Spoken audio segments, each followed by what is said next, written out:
Hey guys, Scott here to talk about the developer update for 8.7.0.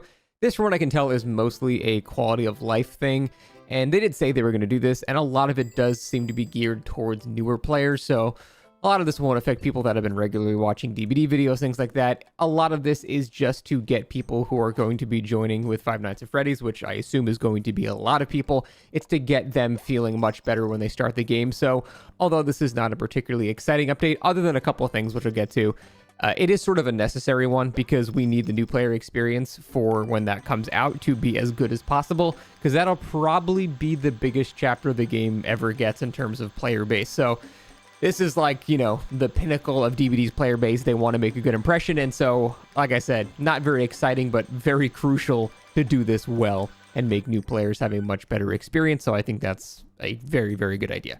That being said, let's go over all the things that are changing. First up is the quest system. This is basically replacing the daily ritual things that a lot of people don't even know exist anymore. Tomes and whenever there's like an event tome or things like that. It's just replacing all those things.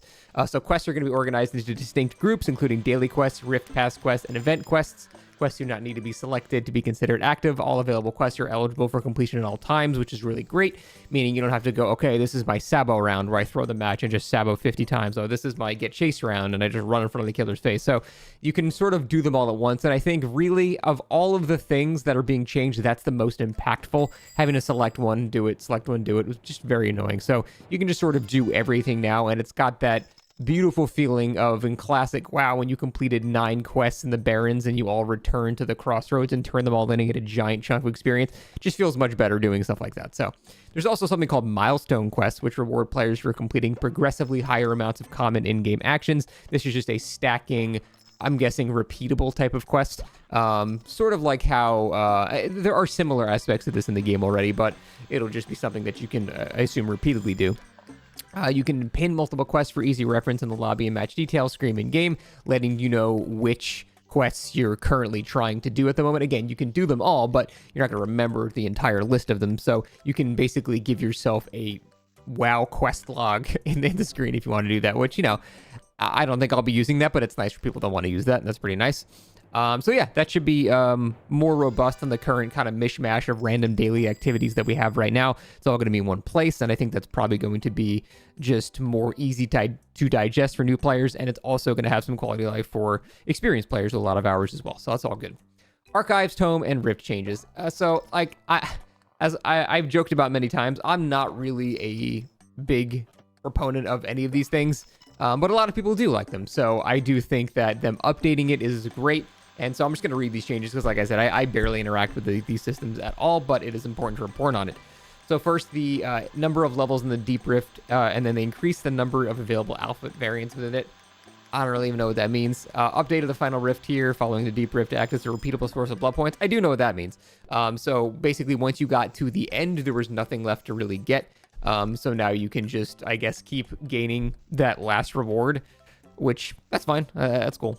The access to the archives from the lobby main menu to the bottom screen menu, so they just move in the UI position a bit. Some shit about lore, whatever. Sorry.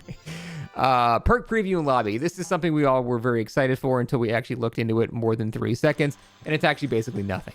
However, what this is for is, again, for new players. This is a new player thing.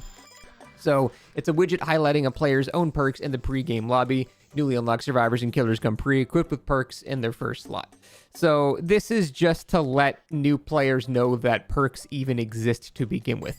It's not to let you know what your teammates have in game and things like that. This is just to let new players know that the concept of perks even exists. Which I'm guessing, based on their data, must have been a lot of people that didn't know that, because this seems like a, well, what's the point of adding this? This does not seem like something that they just added for no reason. It seems like they really have a good grasp on how new players approach the game, and they must have seen, hey, 80% of new players aren't equipping perks. Let's try to change that. So again, not a very exciting thing, but when we're going to have a giant influx of new players, it's probably going to be a very, very good decision to have made. Pre-equipped items and add-ons. Again, this is more for new players as well. Newly unlocked survivors come pre-equipped with a small set of items and add-ons, as well as some extras in their inventory. So you'll probably start with, like, you know, a yellow flashlight, a brown medkit, things like that. Maybe even a map to help learn where generators are and things like that. I think that's a really good idea. For new players, it's very, very smart. I would really start them with a map primarily. I think the map is the best possible item to start a new player with, so they can know where generators are, because that is the hardest thing for newer players to find. Staying injured is also scary. They're not going to get flashlight saves. That's basically pointless. So I think of all the items, the map is probably the best item to give a new player. So that would be cool if that was what they started with, so they could help learn maps and things like that. That would be really, really great. Overall, though, these are all just new player things, and there's not really any downside to adding these, so it's hard to complain about them. But, as an experienced player, and if you're watching update videos, you're probably a bit more experienced as well.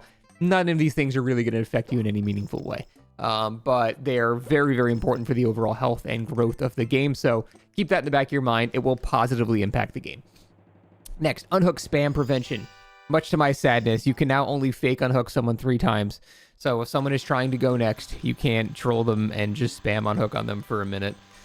Very sad, but I mean, it is trolling, so I understand why they're doing it. And if it's coming at the same time as them beginning to fix, going next and things like that, I'm not sure if we're getting that quite so soon, but those two things do need to coincide sort of at the same time. So unfortunately, you can't troll people that are doing that, but, it's overall a good change, and it did need to happen. So you could only fake it 3 times, and then I believe after the 3rd time, you are guaranteed to just complete the full unhook animation. Now, I think that's fine.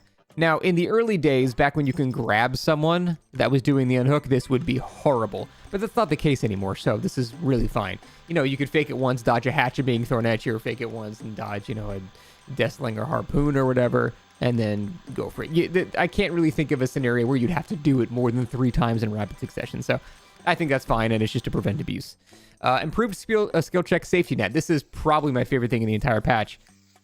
That scenario, you leave a generator, it explodes because the skill check happens, you can't do shit about it. I always thought that they should make it like Overcharge, where the skill check appears, and as you're running away, you still have a chance to hit it. It's hard to do, but you still have the option to do it. It seems like they've just gone with the very safe method of just making that window more forgiving for the survivor. So when a skill check is going to appear as you're getting off a gen, you basically will probably have like an additional second where it's not going to explode. So that's one way to do it. The Overcharge way was another way to do it. This is fine. Those scenarios are incredibly frustrating. They serve no purpose other than to piss players off, and so I think this is a great change overall. Next, killer updates. Surprisingly, there's no ghoul on here, which is very perplexing, but it might be something that he's going to be getting next week and not, for the next PTB down the line. Houndmaster, dog chase command, vault speed was nerfed. So a lot of people don't know this. The dog vault speed was actually bugged. It's supposed to be 0.45 seconds, but it was like faster than that even. I know Pixelbush did a bunch of tests on it, and it was actually significantly faster. Sometimes it was like 0.2 seconds. So it was like almost 3 times as fast as the Survivor's fast vault. This is barely even a nerf. It's fixing a bug. The dog still vaults as fast as a Survivor, so it should be completely fine, but we don't have numbers here. So I don't really know exactly how this is going to work. If it's something like now it's 0.7 seconds, that's way worse. If it's 0.55 seconds, you won't even notice a difference. So the numbers here are crucial into seeing how much that is going to change the killer, because the dog is pretty insane right now. It's definitely glitched to be going too fast, and the cooldown essentially doesn't exist. So Houndmaster's Chase is really, really good, and she is a very strong healer at the moment. So I do agree with nerfing the dog's vault speed. Honestly, I think I would have nerfed the cooldown instead of the vault speed, but I would have fixed the vault speed to actually do what the numbers said, you know what I mean? So this is impossible to judge until we see more, numbers on this actual change. As compensation, she gets some more blood points. That's not really a compensation, but overall, I think that's fine, but we need to see numbers before I give a concrete judgment on that one. This is probably the biggest one. Haste and hindered stacking. These effects do not stack anymore. So if you have, for example, Hope and Mate for this, you're not going to have 3 + 7, you're going to have 107. It's going to take the highest form of whatever number that you actually have. So let's go over and read line by line. But Haste no longer stacks with other Haste. Hindered no longer stacks with other Hindered. Updated status effect widgets to display current Haste and Hindered values, which is really, really nice. So you can see if it's 5% or what kind of effect that you have. Clown, you're going to see your 15% Hindered, things like that. Updated select perk descriptions to change base movement speed adjustments to Haste or Hindered effects. And introduce small buffs to perks which previously relied on stacking. So we're going to have to see what this means. In terms of like relying on stacking, we're thinking of things like, Power of 2, Blood Pact, and shit like that. So those packs are pretty shitty unless you combine them, and then you actually had a pretty meme, but decent build. So it's probably going to affect things like that. But the way that this is going to work, I think we need way, way more information about this. For example, things like, Bloodlust. How is that going to affect Bloodlust? Bloodlust applies haste to you. In fact, you even get the haste icon. Is now Bloodlust going to be limited to 1 stack? Or is Bloodlust a separate mechanic that will still obey the 3 stacks and allow you to have 3 stacks of haste? So it's kind of hard to tell how exactly this is going to work, because Bloodlust does not add 5% movement speed. That's sort of a misnomer. It adds 0.0 or 0.2 meters a second to your movement speed flat. So if you're moving really fast due to some other effect, Bloodlust doesn't make you go 5% faster than that. It just simply adds 5% of the base movement speed of the game. So that's how that actually works. And I'm curious to see if that's going to be affected by it. Does Bloodlust stack anymore? Can you even get Bloodlust 3 anymore since that's multiple stacks? How are things like play with your food and Bloodlust going to interact? Because that's a haste effect stacking with a base mechanic haste effect, but it's called Bloodlust. I have so many questions about this, and I think we need way more explanation onto how this is actually going to work. I think in theory, this is a good idea because it makes it so you can make perks stronger without worrying about them having some strange interaction where it's completely busted. So I think that's fine. They can make like Dark Theory like 3 or 4% now or something like that, and it suddenly isn't broken anymore because now it just applies to that. You can't stack it with anything else, and I think that's an interesting way to do it. But yeah, we need numbers on this. We need a lot of numbers on this. I don't know what is and is not going to stack because there are too many little things in this game. It's been 9 years of shit being added to it. There are so many interactions I have questions about, and hopefully over the next coming weeks, we'll get more information about these things. Because yeah, this is a massive, massive change, and we need way more information about it, in my opinion. Hey guys, Scott here. I am awkwardly splicing this into the middle of the video because I didn't see this part about Pentimento, but let's go over it. So they are nerfing Pentimento, and again, very focused towards new players. It is probably the worst perk in the game for new players. You gotta find totems. You even need to know what the fuck a totem is. So I can understand them wanting to nerf Pentimento. And to be fair, it is pretty destructive to solo queue. It is kind of a free win if you start getting a couple of tokens up. So what they're basically doing is when a totem is rekindled, survivors' healing and repair speeds are reduced. This effect is increased for each additional rekindled totem. If all 5 totems are rekindled, then the totems are permanently blocked. They're also removing the other effects like, decreased recovery speed, gate opening speed, things like that. They're just making it healing and repair speeds, and that's it. And so that's cool in a sense that you start to get the heal speed penalty with 1 token. However, the effect is significantly weaker, and it's just scaling up to 5 tokens now. So this is going to be very dependent on numbers. For example, if the repair speed penalty starts at 20% and gains 2% more per stack to, the old 30%, that's fine. Now, the perk is still very, very good. No issues there. It's still an extremely usable, very, very good slowdown perk. But if it starts at like 5 and goes up by 5%, per token, suddenly it's unusably bad. So we need to just know the numbers. And in fact, I'm just not even going to comment anymore on this until we know the numbers. This could be completely fine or completely dead. I have no idea. That's it. So that is the whole patch. Again, nothing super exciting. The Haste and Hinder thing is pretty crazy.